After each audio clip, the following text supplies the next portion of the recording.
Cuando se habla de asuntos que tienen que ver con liderazgo, con hermanos que conducen de alguna manera el ministerio en una iglesia, pastores, obreros, el nombre es lo de menos, casi siempre surge la idea de cómo tenemos que hacer las cosas, de qué forma podemos funcionar o debemos funcionar. Por eso han surgido en tiempo actual una enorme cantidad de llamados cursos de liderazgo, no sé si os suenan o no. Y a veces el que no tiene otra cosa que hacer da un curso de liderazgo. Luego se va y el problema es para el que recibió el curso. Lo que quiero deciros es que en tiempos de los apóstoles no había esos cursos, pero había algo esencial. Los apóstoles cumplían el mandamiento de Cristo y Cristo dijo a los suyos: id a las naciones, haced discípulos bautizándolos en el nombre del Padre, del Hijo y del Espíritu Santo, enseñándoles que guarden todas las cosas que os he mandado. Y aquí yo estoy con vosotros todos los días hasta el fin. Y aquella gente fue y predicó ¿a quién? A Cristo. ¿Y enseñó a quién? A Cristo. ¿Y discipuló cómo?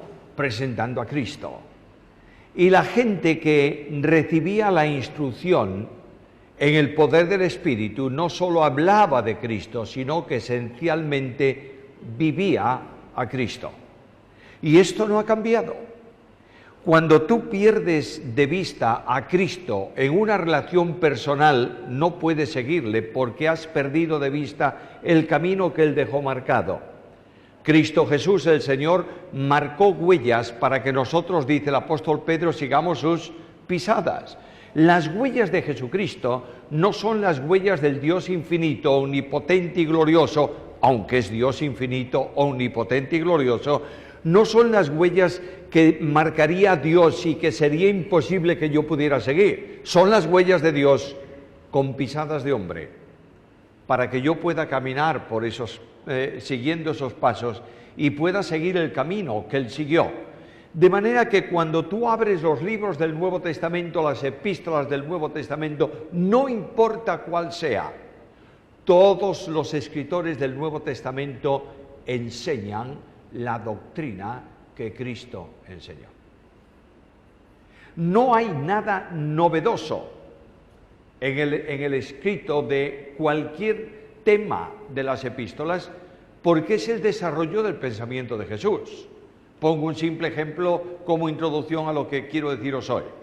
Por ejemplo, Jesús dijo al final de su ministerio: en esto conocerán todos que sois mis discípulos si tuvieseis amor los unos con los otros. ¿Qué hace Pablo cuando escribe carta a los Corintios, primera carta, capítulo 13? Si yo tengo todo y no tengo amor, vengo a ser como metal que resuena o como címbalo que retiñe. Por tanto, lo que está haciendo Pablo es desarrollando el pensamiento de Jesús y diciendo a la Iglesia y a los líderes de la Iglesia: un ministerio que no descansa en el amor de Dios no es ministerio. Y esto es el desarrollo general de los temas. Y de pronto un día en la historia de Pablo tiene que escribir, bueno, el Espíritu le impulsa. Yo sé que todos conocéis bien la doctrina de la inspiración. El Espíritu le impulsa a escribir una carta con un propósito, lo decía ayer en uno de los temas que corrimos por la noche, con un propósito: gracias por la ofrenda que me mandasteis. Pero Pablo es un hombre que tiene un cerebro lleno de ideas y es un apóstol de Jesucristo y ama a la iglesia. Y Pablo escribe la carta a los filipenses a una iglesia en donde hay un problema interior que se está formando. ¿Cuál es el problema? El problema es sencillo. Hay dos mujeres en esa iglesia, Evodía y Síntique, y están peleadas. Bueno, qué cosa curiosa, mujeres que se pelean. No. Lo curioso es que a veces nos peleamos los hombres, y cuando nos peleamos los hombres somos 100 veces peores que la pelea de las mujeres. Pero hay dos mujeres peleándose en la iglesia. Bueno, ¿qué importancia tienen dos mujeres enfadadas en una iglesia? Mucha. Porque esas mujeres no son cualquier cosa en la iglesia en Filipos. Esas mujeres han sido colaboradoras de Pablo en la fundación de la iglesia. Y Pablo dice que son colaboradoras suyas al mismo nivel que Clemente y los demás colaboradores. Luego no eran personas cualquiera. La idea de que en la iglesia la mujer tiene simplemente que sentarse a escuchar, dar buenas tardes o buenas noches con mucha moderación y limpiar el suelo de la iglesia no está en el Nuevo Testamento. Y estas dos mujeres traen como consecuencia algo muy serio, que es que un grupo de la iglesia dice la razón la tiene Síntique y el otro grupo que dice la razón la tiene Bodía. ¿Y qué ocurre? Que la congregación está dividiéndose. Y el apóstol Pablo va a hablar de este problema, de qué manera.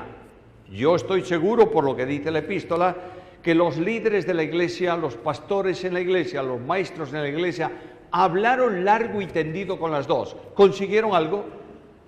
No. Probablemente les exhortaron, probablemente les reprendieron, probablemente, no sé, les llamaron poderosamente la atención. No cambiaron en nada.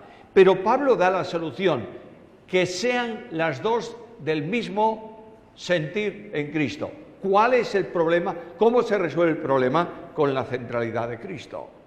Y Pablo escribe una epístola en donde llama la atención quiero decir que trata de resaltar, no está riñendo, trata de resaltar asuntos de vida cristiana. Pablo comienza la epístola diciendo quiero que el amor de Dios abunde más en vosotros. Pablo comienza la epístola hablando de comunión entre los creyentes y todo esto parece que es una cosa enormemente difícil. ¿Por qué Pablo escribe todo esto en el capítulo primero?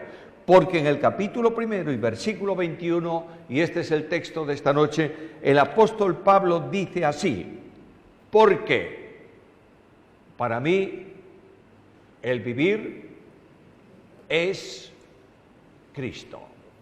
Una sencilla frase, una frase que no contiene muchas palabras, pero contiene una verdad impresionante. De manera que en base a esto, Pablo va a hablar de Cristo en el capítulo primero como la razón de la vida.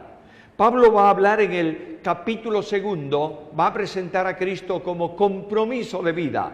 Y en ese capítulo, lo veremos mañana si el Señor lo permite, va a decirnos algo enormemente serio. Haya en vosotros este sentir que hubo también en Cristo Jesús. Pablo va a hablar en el capítulo tercero de Cristo como cambio de vida y va a decir: no me busque nadie en otro lugar que no sea en Cristo. Y yo he dejado todo cuanto para mí era ganancia. ¿Por qué? Por el eminente conocimiento de ¿quién? De Cristo Jesús mi Señor. No tenemos tiempo para más, porque no tenemos más días, pero la epístola sigue, y Pablo va a hablar en el capítulo 3 de Cristo como experiencia de vida, y en el capítulo 4 va a hablar, y capítulo 5 es un tema largo ahí, va a hablar de Cristo como poder para la vida, y va a decir algo que sorprende en el mundo de hoy. Todo lo puedo. ¿Cómo? A veces estamos buscando el poder en el Espíritu Santo de Dios. ¿Y es el Espíritu Santo el que da poder? Por supuesto. Es la tercera persona de la deidad. Ha sido dejado en la tierra o enviado a la tierra para ser el vicario de Cristo. Pero no hay ningún poder divino asimilable al creyente que no pase por el único mediador entre Dios y los hombres, que es Jesucristo hombre. Por eso Cristo dice: Él tomará de lo mío y os lo hará saber. El gozo que el Espíritu Santo produce no es el gozo producto de la tercera persona divina, es el gozo de Cristo. Luego el Espíritu Santo reproduce a Cristo en la vida del creyente. Y cuando el Espíritu Santo reproduce a Cristo en la vida del creyente, puedes decir: para mí el vivir es Cristo. No podemos olvidar que Cristo, lo decía ayer, es uno de los grandes desconocidos de la Iglesia cristiana. Podemos definir a Cristo, hablar de Cristo, expresar las glorias de Cristo, estudiar sus dos naturalezas, todo cuanto tú quieres, pero Cristo no está para ser definido, está para ser vivido. Y la vida cristiana solo tiene consistencia cuando tú vives a Cristo. No sé lo que pasa en Argentina con la predicación del Evangelio, pero sé lo que pasa en España y lo que pasa en Europa. Hoy en día en Europa nadie quiere oír de Cristo. Nadie. Es que son muy católicos. Me decía el otro día un hermano con el que hablaba, que me decía, quiero ir a servir al Señor en España porque son muy católicos. ¿Muy católicos? ¿Qué va, hombre? No tienes ni idea. En España no es católico nadie. Bueno, sí, media docena en toda la nación. En España el problema es que es una sociedad absolutamente secularizada. Y cuando tú hablas de Cristo, la gente se ríe. Hay una vez, hace relativamente poco, no tampoco, pero es igual. Es que yo ya voy muy mayor y entonces se me pasa el tiempo rápido. Iba en el tren desde Vigo a La Coruña, me puse a trabajar ahí en mi asiento, bajé mi mesita y me puse a escribir y tal. Bueno, al lado mío se sentó, le tocó un hombre, venía conmigo ahí, y vio lo que yo estaba haciendo y me dice, ¿estás trabajando en un texto griego? Sí. ¿Y qué estás haciendo? Y le expliqué. Y me miró y me dijo, ¿pero alguien lee eso hoy? Yo le dije, bueno, alguno debe ser, porque la editorial está imprimiendo los libros y muy bien. Y yo le dije, a ver si puedo hablarle algo de Cristo. Y le dije, mire, no me interesa que la gente conozca aspectos específicos del griego del Nuevo Testamento o cosas de estas. Me interesan que conozcan al personaje nuclear de este escrito. Me dijo, ¿y quién es? Le dije, Cristo. Y me miró y me dijo, si vamos a hablar de Cristo, no hablamos más. Catedrático de Filosofía de la Universidad Central. Esta es la cuestión. Entonces, ¿cómo alcanzo yo a un pueblo así? ¿Cómo? Con un evangelio silencioso, que el apóstol Pedro llama o dice de esta manera: una mujer llevó a Cristo, a su marido, sin palabras, por su conducta. Luego aquella mujer hizo visible a Cristo y aquel hombre quedó tan impactado que fue a Cristo y lo recibió como Salvador personal. Estamos en el tiempo del evangelio silencioso. Pero para eso consiste esencialmente mi vida en vivir a Cristo. 3 cosas quiero mencionaros esta noche y quiero ser puntual. No quiero pasarme ni un minuto siquiera. Cuando yo leo esa frase, para mí el vivir es Cristo, encuentro 3 cosas. Primeramente, ¿qué es Cristo? En segundo lugar, ¿cuál es la consecuencia esencial de vivir a Cristo? Y en tercer lugar, ¿cuál es la responsabilidad personal de esta enseñanza que el apóstol presenta? Y para mí esto es capital para el liderazgo de la Iglesia, y capital para los que trabajan en algún ministerio, y capital para los obreros dedicados a pleno tiempo, y capital para los pastores de la Iglesia. Por tanto, es necesario que cada uno de nosotros sepamos qué es Cristo en esta epístola para Pablo. Y lo primero que encuentro es que Cristo es comunicador de vida. La vida cristiana, la vida nueva, la vida eterna, es el resultado de la comunión con Cristo. Por eso Pablo dice, para mí el vivir, la razón de la vida, la esencia de la vida, es Cristo mismo. ¿Por qué Cristo es el comunicador de la vida único? Porque Juan me dice en su Evangelio, capítulo 1 y versículo 4, en él estaba la vida. Cuando predico el Evangelio, anuncio en el nombre de Cristo que todo aquel que crea en Cristo recibe ¿qué tipo de vida? Vida eterna. ¿Has pensado bien en eso? ¿Tienes tu vida eterna? Es enormemente complejo entender que el hombre, el único ser que tiene vida eterna es Dios. porque es el único ser que no tiene tiempo. Cuando yo tengo una vida que comienza y no termina, no es eterna, es perpetua. Pero Dios tiene una vida que nunca comenzó y nunca termina, y eso es eterno. Eterno es ausencia absoluta de tiempo. Ninguno de nosotros somos eternos, ni los ángeles. Por tanto, el único que tiene vida eterna, ¿quién es? Dios. Esta vida eterna de Dios se sustenta en dos grandes pilares. Por un lado está la esencia. Algunos la definen de otra manera, pero para no armar mucho lío en definiciones, la esencia divina. Y por otro lado está la naturaleza. La vida esencial o la esencia divina es incomunicable. Dios es omnipotente, es omnipresente, es omnisciente. ¿Puede serlo tú? No, esto es incomunicable. Es una vida privativa de Dios, nadie más que Él puede tenerla. Pero la vida de la naturaleza divina son perfecciones de vida que existen en Dios en grado infinito y que las comunica al hombre en grado limitado. Por ejemplo, ¿Dios es amor? Sí. ¿Infinito o limitado? Infinito. Pero ¿qué dice Pablo en Romanos 5:5? Pero este amor de Dios se ha derramado en nuestros corazones por el Espíritu Santo que nos fue dado. Luego, yo no puedo alcanzar la dimensión, pero tengo que amar con la misma naturaleza de amor.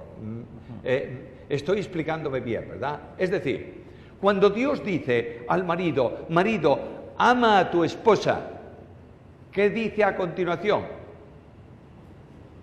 Así como Cristo, y no termina ahí, dice algo más.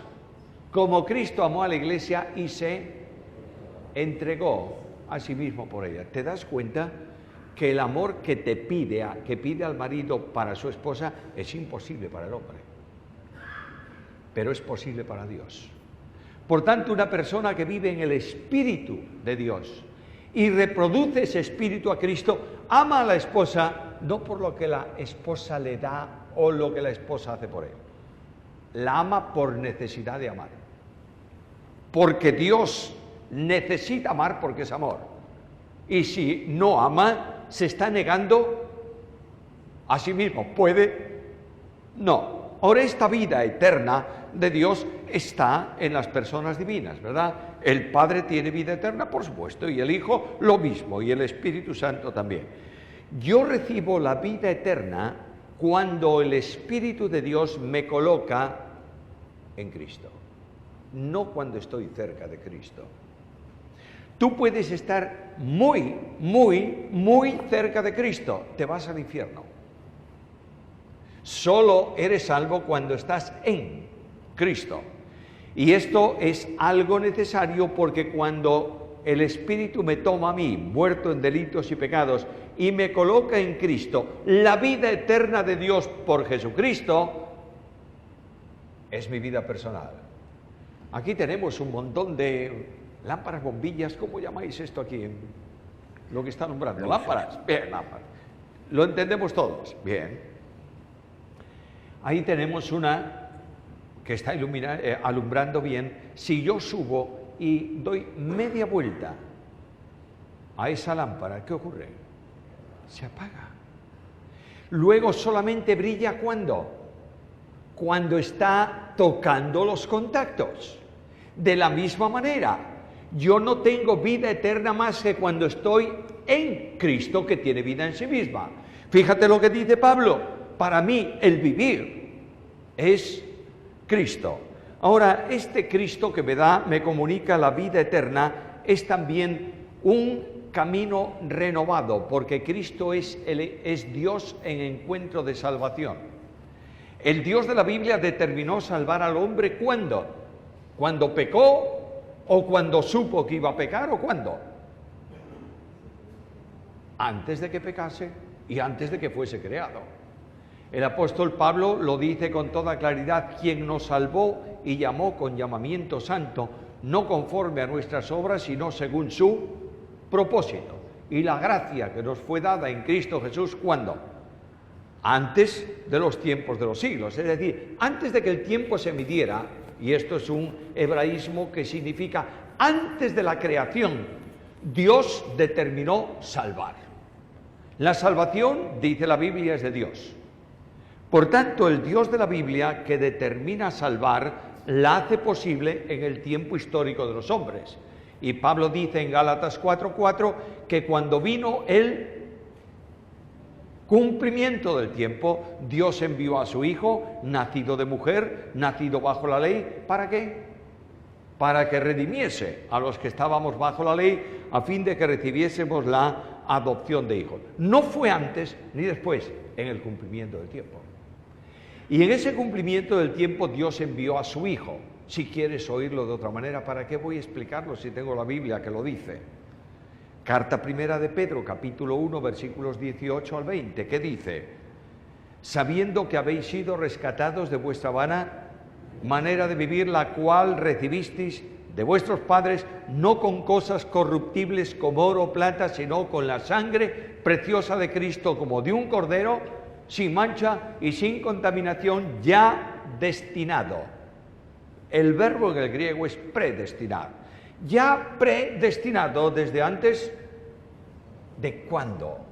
De la fundación del mundo. Luego, cuando Dios determina salvar, establece quién, cómo y cuándo. Dios determina salvar. Y el Dios de la Biblia que envía a Jesucristo y que muere por nosotros en la cruz y es nuestro sustituto, realiza una obra de potencialidad plena, por medio de la cual cualquier hombre en cualquier tiempo que acuda a Cristo y lo reciba como Salvador personal es salvo. Escucha a Pablo. En la carta a los Efesios, capítulo 4 y versículo 11, el apóstol Pablo dice que Cristo descendió a las partes más bajas ¿de qué?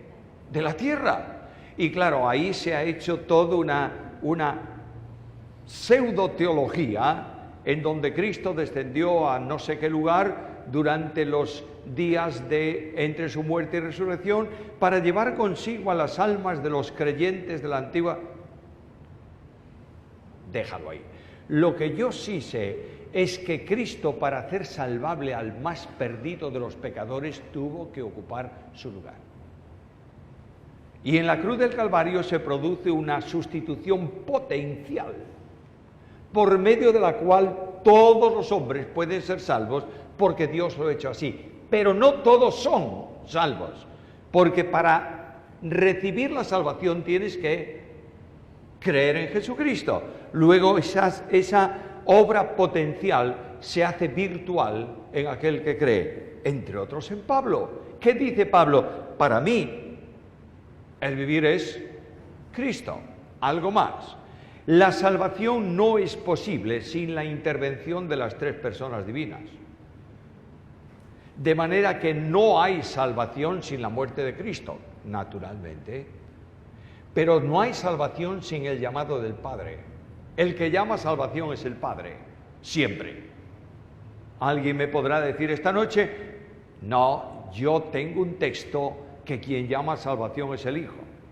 Por ejemplo, Mateo capítulo 11, versículo 28, ¿qué dice?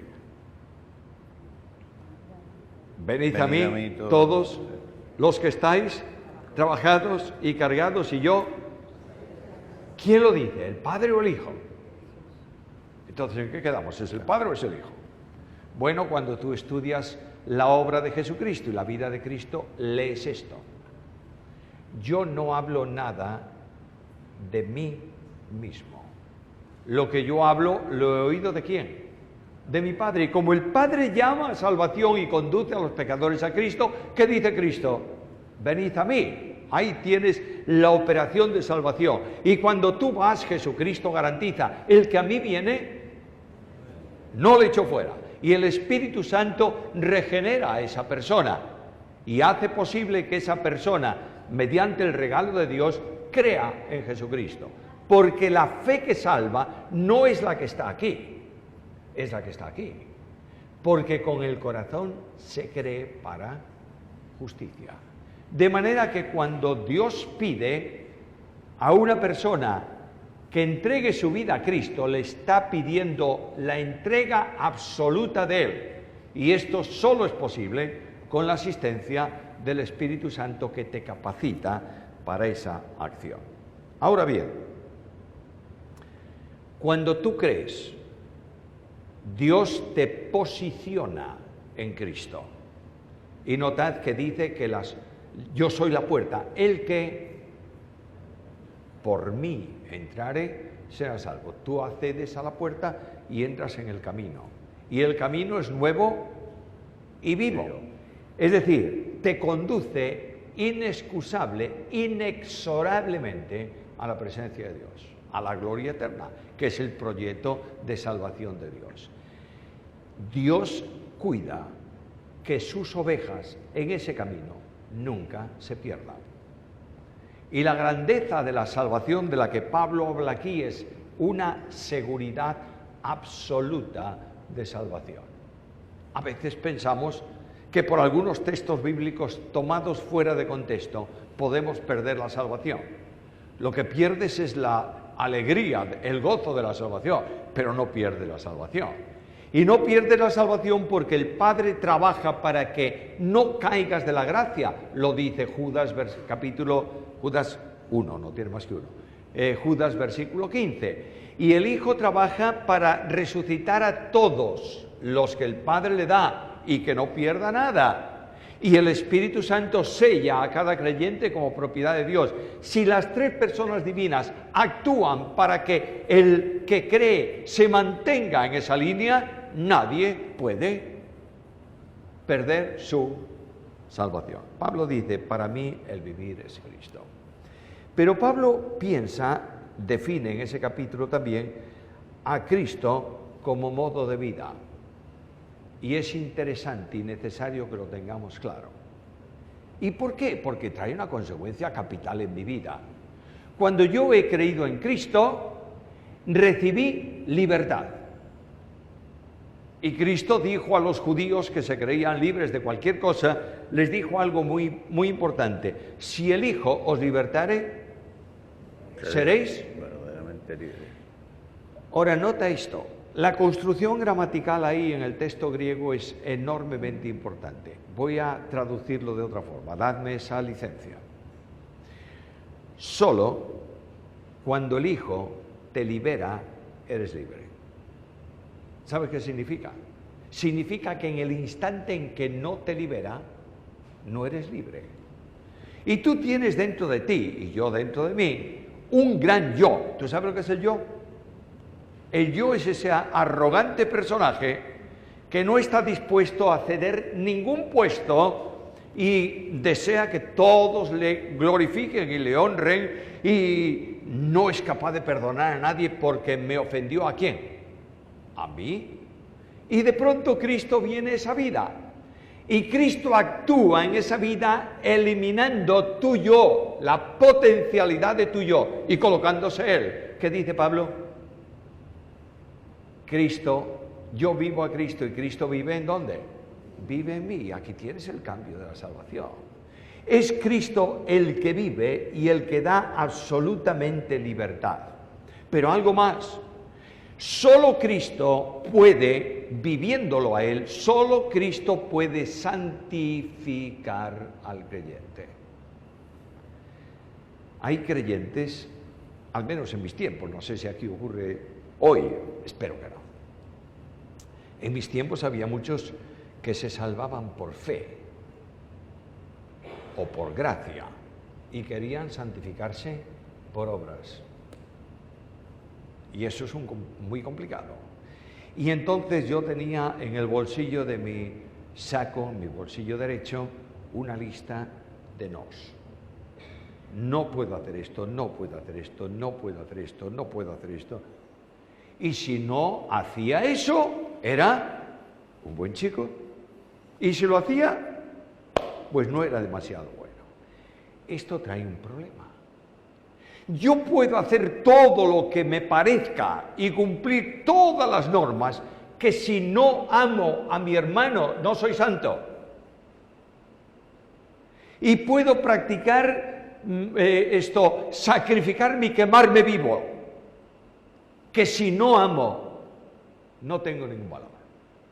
La santidad no son cosas, es vivir a Cristo. ¿Quién es santo? Cristo. ¿Cómo puedo ser santo? Viviendo a Cristo. Y cuando tú llegas a esta comprensión, dejas de establecer normas y das libertad, no para pecar, ¿eh? El pecado, por pequeño que sea, es una ofensa a Dios.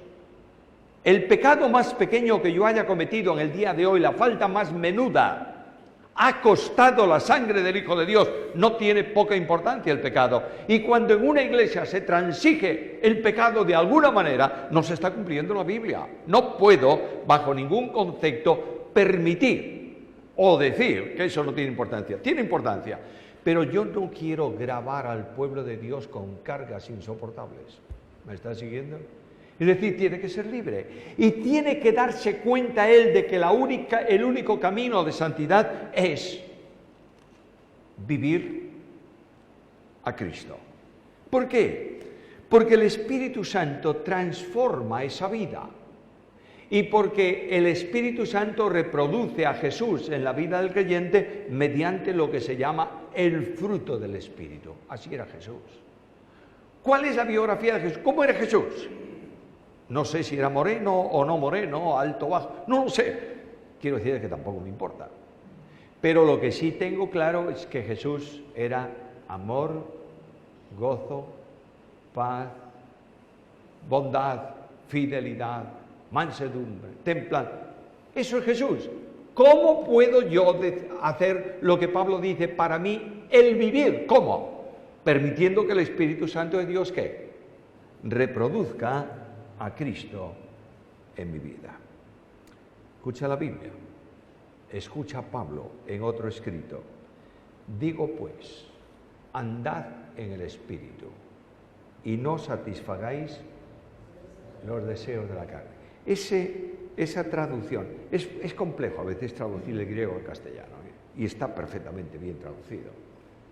Pero da la idea de que hay dos partes de una o dos oraciones vinculadas por una preposición y ahí en el medio. Andad en el Espíritu, uno. Y no satisfagáis los deseos de la carne, dos. No, es uno solo. De otra manera, mientras camináis en el Espíritu no satisfacéis los deseos de la carne. ¿Está claro?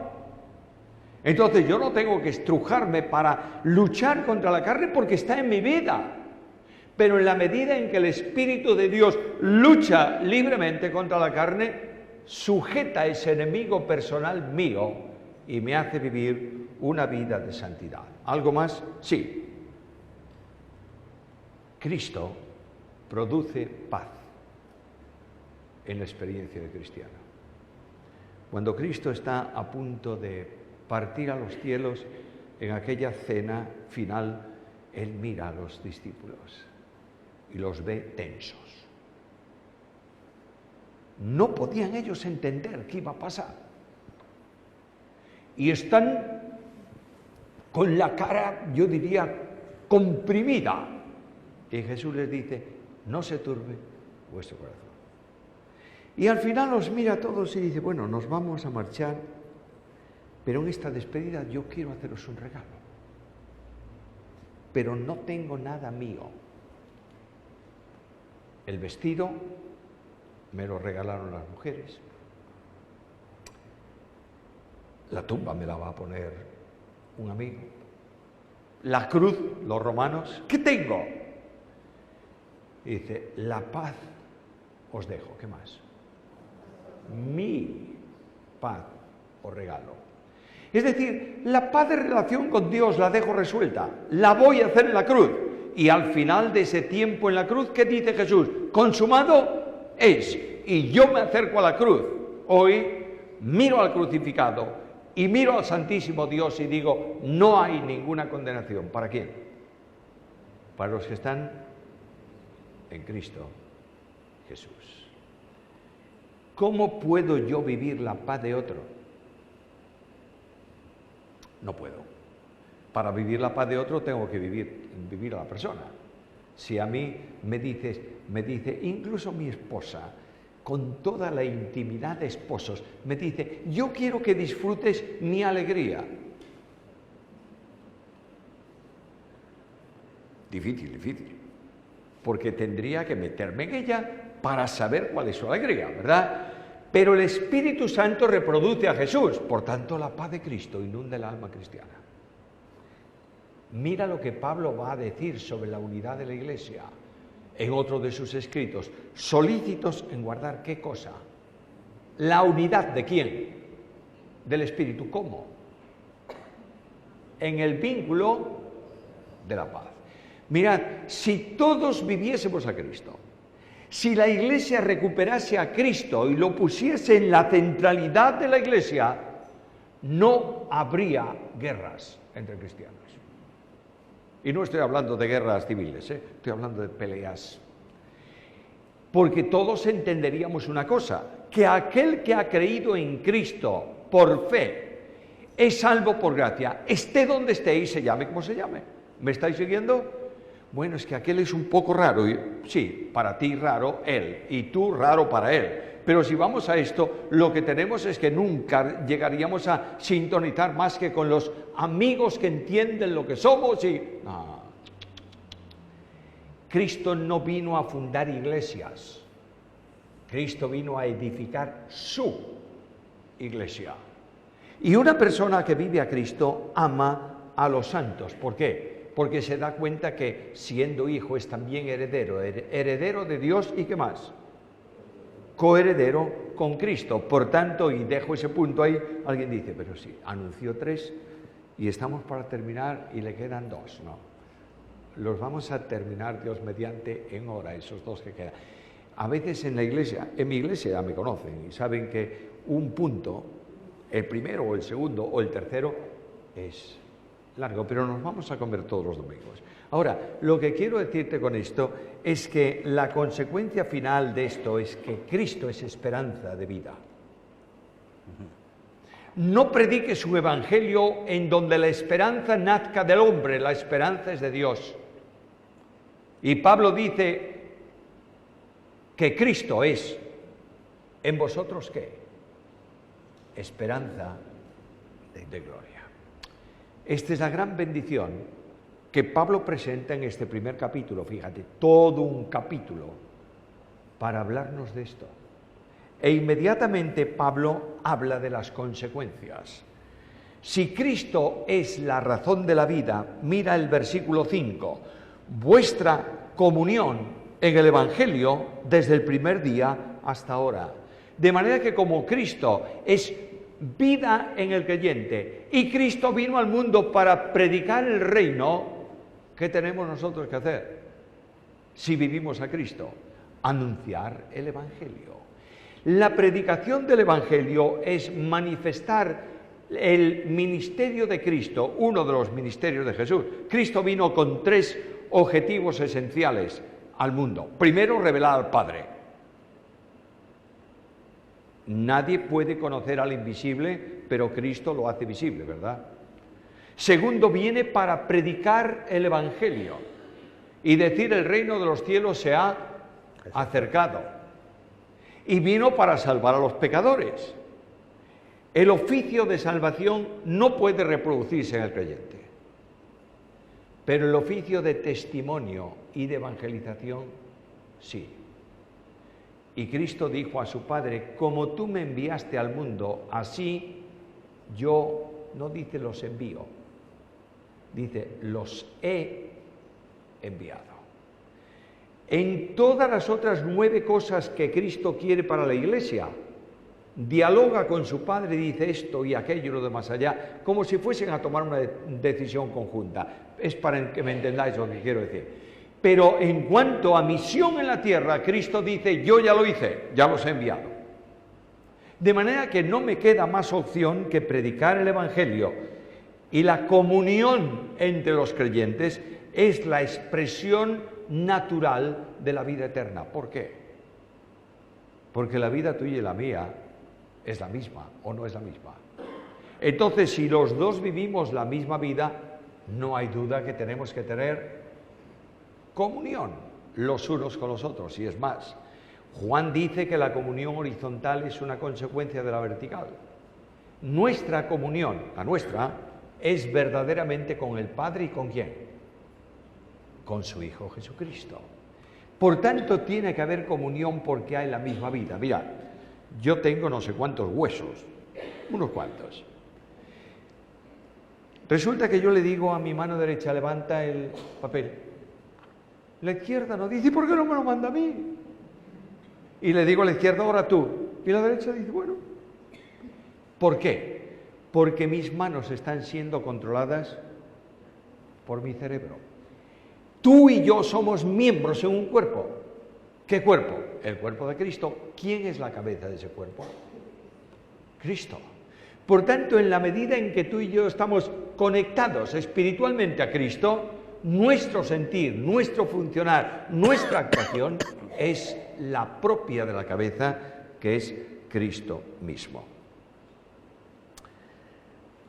Cristo es modo de vida. Mira por favor el versículo 13 y 14. De tal manera que mis prisiones se han hecho patentes en Cristo, en todo el pretorio y a todos los demás, y la mayoría de los hermanos, cobrando ánimo en el Señor con mis prisiones, se atreven mucho más a hablar la palabra sin temor.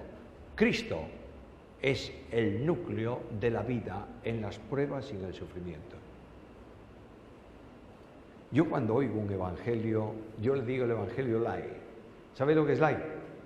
Coca-Cola light. Es peor que la Coca-Cola, pero se llama light. Esto, tengo un problema. Yo con mi esposa, voy a ir contando cosas para ver si las reprendéis. Tengo un problema con mi esposa. Me compra para, de vez en cuando en el desayuno, poner un poco de mantequilla al pan. Mantequilla light. ¿Y qué es la mantequilla light? Un día me trae mantequilla light. A ver, déjame, mantequilla sin grasa. ¿Cómo va a ser la mantequilla sin grasa? Si la mantequilla o la manteca es precisamente la grasa de la leche. No me vengas con historia. Yo le digo, mira, no me des mantequilla, pero no me des mantequilla light. Quiero mantequilla, bien sólida, que sepa mantequilla. Nosotros a veces predicamos un evangelio light. Cree en Cristo y serás feliz. ¿Cómo? Bueno, tendré que explicar qué es eso de feliz. Porque el pobre hombre cree en Cristo y llega a su casa, un problema. Y al otro día, otro peor. Y llega a su trabajo y sus amigotes del día anterior que decían cosas, él dice, no puedo hablar de esa manera. Y dice, este está loco. Ese es el cristiano. Y las pruebas en la vida del cristiano forman parte de la esencia de la vida cristiana. Y las dificultades vienen porque Cristo dijo, en el mundo tendréis ¿qué? Aflicción. Pero en medio de la prueba, en medio de las dificultades, en la cárcel, Pablo dice, todo lo puedo ¿en quién? En Cristo lo me fortalece. Y ahí tienes el secreto de las pruebas. Otra consecuencia, la consecuencia con la esperanza. ¿Quieres ver el versículo 27? Solamente que os comportéis como es digno del Evangelio de Cristo, para que sea que vaya a veros o que esté ausente, oiga de vosotros que estáis firmes en un mismo espíritu, combatiendo unánimes por la fe del Evangelio, en nada intimidados, etcétera, etcétera, etcétera, etcétera. Es decir, las pruebas, las dificultades producen una esperanza en la medida en que nosotros vivamos ¿a quién? A Cristo. Mira el versículo 21, no hace falta que yo corra por ese capítulo, porque para mí el vivir es Cristo y el morir. Sabéis que una vez un hombre, esto es historia auténtica, en Barcelona hay un hospital evangélico y el director del hospital, el doctor Urrutia, un día en su iglesia tenía un hermano que le decía, yo quiero que me lleves contigo el domingo a predicar al hospital. Otro domingo, y ya estaba el doctor Urrutia de este hombre, no sabes cómo. Y le dice, bueno, te voy a llevar el domingo conmigo. Pero mira, como ya hay un servicio en el hospital, etcétera, etcétera, te doy 3 minutos para que hables a los que están en la zona de recuperación, en la zona de enfermos graves. Y este hombre fue a la zona. ¿Y qué leyó? Filipenses 1:21. porque para mí el vivir es Cristo y el morir, ganancia. Y claro, le dice a los que están con una pata aquí, otra pata allá, le dice, morir es ganancia. Y claro, el doctor Urrutia le dijo, mira, ya entiendo por qué nadie te ha traído nunca y yo tampoco te voy a traer. Bueno, ¿es verdad que el morir es ganancia? Sí, porque vamos a estar en relación perpetua con Jesús. Pero mientras estamos aquí, Cristo es esperanza de gloria. ¿Entiendes? Por último, ¿cuál es mi responsabilidad en todo esto? ¡Ah, qué fantástico! Vida eterna en Cristo, Cristo es todo en mi vida, y cantamos al salir, cantando en el camino al cielo. No sé si conocéis aquí este coro: de gozo lleno el corazón, con Cristo marcho en el sendero, disfruto de su bendición. ¡Qué fantástico! Pero porque hay unas responsabilidades. Versículo 12. ¿Tú crees que Cristo es la razón de tu vida o no? ¿Lo crees? Mira, versículo 12. Quiero que sepáis, hermanos, que las cosas que me han sucedido han redundado para progreso del Evangelio. Perdonadme, pero tengo mal esa cita.